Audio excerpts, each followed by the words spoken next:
श्री श्री रविशंकर, जग्गी वासुदेव, आचार्य प्रशांत जैसे गुरुओं को सालों साल सुनने से भी क्यों कुछ घटित नहीं हुआ? बहुत अच्छा सवाल पूछा है। इससे तो मेरा वीडियो का टॉपिक बन जाएगा। इस चैनल में आगे देखते रहिए, इस टॉपिक पर हम वीडियो बनाएंगे।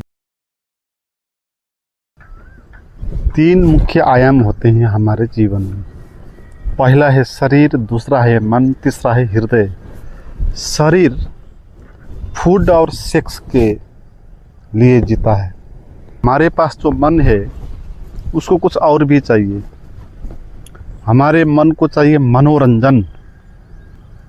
खाना खा लिया, सेक्स भी कर लिया, मगर उतने से ही हमको मज़ा नहीं आएगा।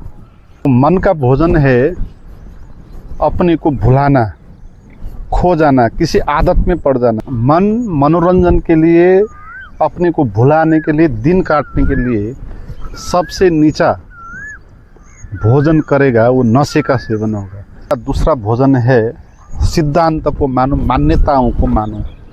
जैसे परंपराओं का पालना करो या किसी सिद्धांत मान्यता को मानो, किसी पार्टी पे इन्वॉल्व हो जाओ। हमें व्यतीत होता है कुछ अपने को भुलाने के लिए, डूबने के लिए कुछ माध्यम होता है। मगर ये दूसरों की मान्यता को मानना है। यहाँ पर आपकी भी मान्यता नहीं है, किसी दूसरे ने सिद्धांत बनाए, आप उसको मान रहे हो और उसी को सच मान के आप एक संसार क्रिएट कर रहे हो और उसका मजा ले रहे हो। और इसमें से सबसे ऊंचा जो मन का भोजन है वो होगा बौद्धिकता। अब आप बुद्धि का भोजन करो। बुद्धि को चाहिए तर्क, लॉजिक। तो लॉजिक या तर्क को अच्छे से समझ लो, इससे भी आपका मनोरंजन होगा। आपको ऐसा लगेगा कि आप जान गए।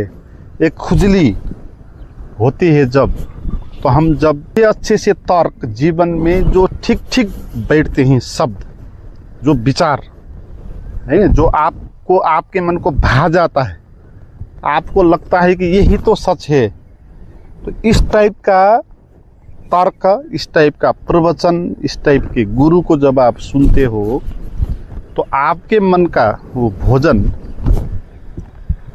बन रहा होता है।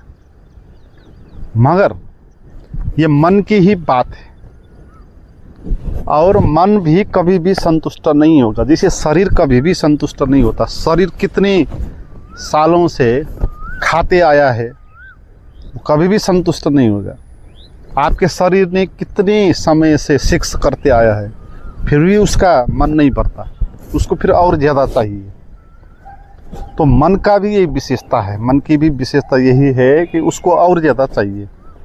इसलिए आपको ऐसे गुरुओं को सुनने से मज़ा तो आता है, आपका टाइम पास तो हो जाता है, मगर आपके जीवन में कुछ रूपांतरण नहीं होता, कुछ घटित नहीं होता। बातें अच्छी लगती है। ये ऐसी ही बात है जैसे आप मनोरंजन के लिए टीवी को देखते हो, सीरियल को देखते हो, फिल्म को देखते हो। तो फिल्म देखते भी मज़ा आता है, मनोरंजन अच्छा सा हो जाता है, मगर उससे हमारे जीवन में कोई ट्रांसफ़र नहीं होता, कोई रूपांतरण नहीं होता। और मन को फिर और ज़्यादा मनोरंजन चाहिए, और ज़्यादा अच्छी मूवी चाहिए। तो आप दिन भर, साल भर देखते रहोगे तो उससे कुछ होगा नहीं। ऐसे ही बहुत सारे लोग हैं जो ऐसे दार्शनिक होते हैं, ऐसे तार्किक होते हैं, वैज्ञानिक होते हैं, इस टाइप की बात करते हैं। तो उनको साल भर सुनते रहते हैं, जीवन भर सुनते रहते हैं। ऐसी ही बात कोई जीवन फिल्म देखता रहता है, उसमें और इसमें कोई भी फर्क नहीं। का भी अपना एक मज़ा होता है।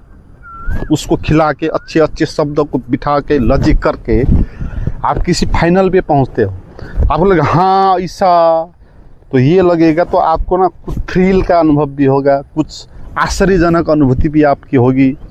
तो ये होने से आपको होगा कुछ भी नहीं, क्योंकि मन और शरीर दोनों की ये विशेषता है, वो कभी भी संतुष्ट नहीं होगा, उसको और ज़्यादा चाहिए।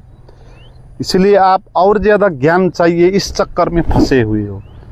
इसलिए आप सुनते रहते हो और ज़्यादा और ज़्यादा और ज़्यादा। मगर कभी भी वो संतुष्टि आपकी आएगी नहीं। आपको कभी भी ऐसा नहीं लगे कि हाँ इतना सुनने से, इस बात को समझने से पूरा हो गया। आपको ऐसा कभी लगेगा नहीं। न तो नशा सेवन करने से ऐसा लगेगा कि हाँ इस दिन इस तरह का नशा सेवन करने से सभी चीज़ मुझे मिल गया, न तो ऐसा होगा। न तो पैसे इकट्ठे करने से आपको ऐसा होगा कि इतना पैसा इकट्ठा करने के बाद ना आपको पूरा मिल गया। तो ऐसा अनुभव मन के लेवल पे नहीं होता है। और जो आप प्रवचन सुनते हो वो मन के लेवल पे ही सुनते हो, बुद्धि को मनोरंजन हो रहा होता है वहाँ। हृदय भी है एक, जिसको आत्मा भी कहते हैं, उसको हमने भूखा रख के छोड़ा है। अभी तक उसको कभी नहीं खिलाया। शरीर को बहुत सारा खिलाया, ठोस ठोस के खिलाया, जो वो चाहता है वो उसको खिलाया, आवश्यक अनावश्यक सब खिलाया। और मन के लिए भी बहुत सारे भोजन उपलब्ध करवा दी। जो मन चाहता है नशे का सेवन भी किया हमने, मान्यताओं के भी आधार भी चले, और ऐसे ध्यान, मेडिटेशन, प्रवचन ये सारे भी हमने सुने।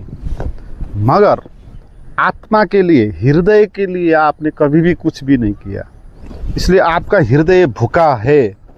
और हृदय और ज़्यादा विशाल आयाम है हमारे जीवन में। शरीर सबसे छोटा आयाम है, उसको सेक्स और खाना चाहिए, बस हो गया। और मन उससे ग्रेट आयाम है। मन को फिर और ज़्यादा चीज़ चाहिए, उसको कल्पना चाहिए, उसको तार्किकता चाहिए, उसको विशाल लाइफ चाहिए। तो मन का लाइफ एक थोड़ा विशाल होता है, मगर हृदय का जो लाइफ होता है वो सबसे विशाल होता है। इसलिए हृदय को क्या चाहिए?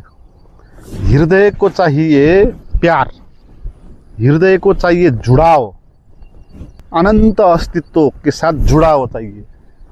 तो अनंत अस्तित्व के साथ का जो जुड़ाव आपका होगा, तो वहाँ पर ही आप पूर्ण संतुष्ट हो सकते हैं। तो वहाँ पर ही आपके लाइफ में बदलाहट आ सकती है।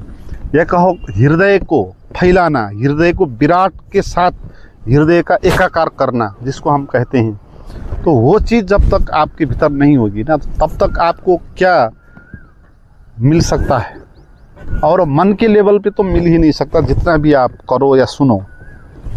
तो आपको क्या करने से होगा? देखो, मन का जो स्वभाव है तर्क करना, वो आत्मा का स्वभाव नहीं है।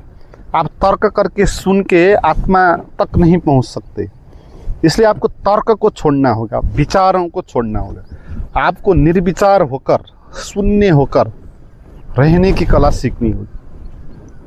सोचना बंद करना होगा, सोच से बाहर आना पड़ेगा, निर्विचार शून्य होना पड़ेगा आपको। तभी जाके विराट अस्तित्व के साथ आपका जुड़ाव हो सकता है। क्योंकि जहाँ तक विचार चलेगा वहाँ तक मन ही रहेगा, और मन की इच्छा ही यहाँ पूर्ति हो रही होगी, और हृदय यहाँ नहीं आएगा। तो हृदय को लाओ अपने जीवन में, हृदय को फैलाओ। तो उसको फैलाने के लिए आपको सरल भाषा में कहें तो विचारों के चक्कर से, ज्ञान के चक्कर से बाहर आना होगा। शून्य और शांत होकर रहने की कला सीखनी होगी। तो आप डायरेक्ट ही अगर शून्य हो सकते हो, निर्विचार हो सकते हो, तो बैठो, निर्विचार हो जाओ, सुनना बंद कर दो। जिन भी गुरु को अभी तक सुनते आ रहे हैं आप, अभी तक तो नहीं हुआ तो आगे भी कैसे होगा? वो मन का भोजन है, तो मन का भोजन नहीं लेना। तो मन का भोजन है विचार, तर्क। तो विचार और तर्क नहीं करेंगे, निर्विचार होकर बैठेंगे। तो ये आपको करना है। मगर ये डायरेक्ट आप ये नहीं कर सकते हो, तो आप इस तरह के गुरु को आप फॉलो करो, उसका प्रवचन आप सुनो, जो निर्विचार होना सिखाता है। ठीक है? जो आपको साक्षी होना सिखाता है, जो आपको अस्तित्व के साथ अभी और यहीं प्रेजेंट मोमेंट में कैसे जुड़ना है, इसकी बात सिखाता है। ठीक है? जो अपने मन के जाल से बाहर आने की तरीका सिखाता है, जो ये नहीं सिखाता कि आपके मन को मनोरंजन करने के लिए। तो या तो आप सक्षम हो तो सीधे ही इस रास्ते पे प्रवेश करो, निर्विचार साक्षी के रास्ते पर। अगर आप अकेले ही सक्षम नहीं हो, फिर गुरुओं को ही सुनना हो, तो ये सिखाते हैं ना, जो साक्षी जो सिखाते हैं, निर्विचार होना जो सिखाते हैं, नाखुश होना जो सिखाते हैं, उसके लिए जो गाइडेंस देते हैं,